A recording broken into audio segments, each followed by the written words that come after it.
Football en National 2, coup d'arrêt pour le Sporting, battu 1-0 par Sedan hier à Fouriane. Face à un concurrent direct à l'accession, les Bastiais ont bafouillé leur football. Pascal Pommier et Pierrick Nanini.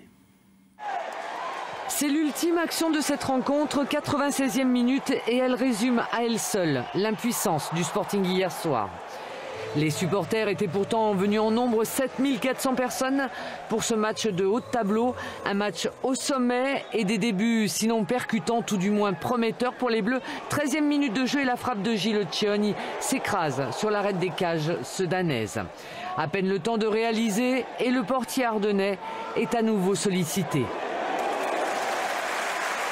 Dans cette première période, les Sedanais se montrent timides offensivement, mais leur défense, la meilleure de ce championnat, leur permet d'arriver sereinement à la pause sur un score vierge. Les Bleus vont se faire cueillir 5 minutes après la pause. Une erreur de communication entre le gardien et ses défenseurs. Une faute du portier, synonyme de pénalty. Durban se fait justice lui-même.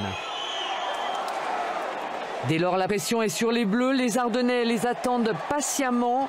Les joueurs du SCB ont bien du mal, un peu moins en fin de rencontre. Mais même quand ils parviennent à se projeter, ça ne donne rien.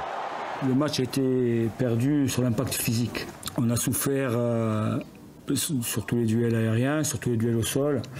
Et ça a été très difficile pour nous de pouvoir gagner des ballons, de pouvoir mettre l'intensité. C'est eux qui nous ont imposé un rythme. Alors parfois ils cassaient le rythme, parfois c'était un rythme un peu plus soutenu. Première défaite donc pour le SCB, mais certains de ses concurrents directs ont également perdu des points hier soir.